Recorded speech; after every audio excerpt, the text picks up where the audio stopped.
First up, a registered sex offender arrested in Arizona after being released from a facility in California where he'd vowed he would abuse again. It's our top story at 9 o'clock. Thanks for joining us. I'm Jared Dillingham. I'm Jamie Soretta. A man who calls himself Mr. RTK, meaning rape, torture, kill, was arrested in Phoenix this week after failing to register his email and Facebook account under his sex offender registrations. This man spent more than 2 decades in a California mental health institution.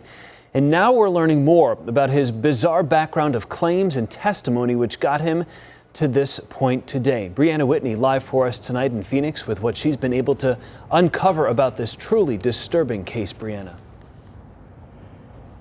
Yeah, well, for many, just knowing a man who calls himself Mr. RTK, rape, torture, kill, has been living in Phoenix is concerning enough. Now we're learning a lot more about graphic things he said in hearings while at that mental health facility. And despite that, he was still able to get out.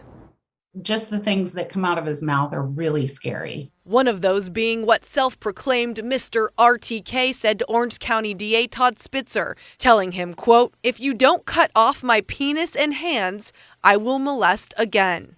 He has said that if he gets out of custody, he will commit a sex act on a male who's of preteen age, and that he will kill that person so that they can't testify against him. Carrie Smith first was a convicted sex offender in 1984, but in 1999, his wife told authorities her husband wrote a letter detailing sex acts he wanted to perform on his neighbor in Costa Mesa.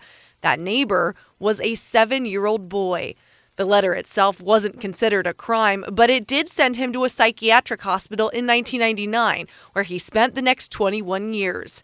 That boy's mom, Lynn Reiner, says she heard all sorts of concerning things at his hearings over the years, including his fantasies about raping and killing boys. He's no joke. He, was stalking my son before we found out about him, and luckily he didn't get a hold of him.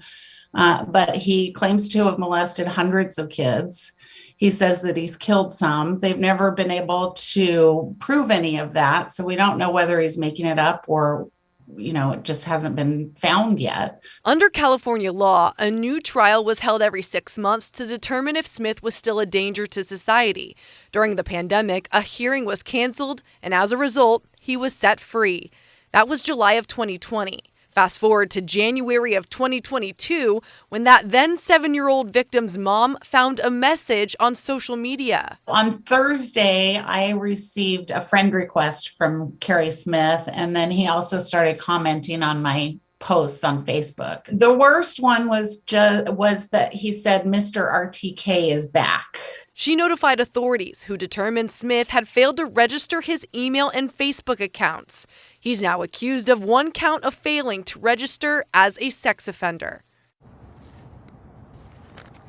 Smith told police the reason he messaged the victim's mom was because he was mad about things she had said about him online, and he wanted to scare her and act like he was back in California. Now, when he was originally released in California back in 2020, he was not required to register as a sex offender. However, that was changed days later. But even though he was required to register as a sex offender here in Arizona, Phoenix police tell us they had no idea who he was until recently, when they were notified by California officials that he was messaging that victim's mom.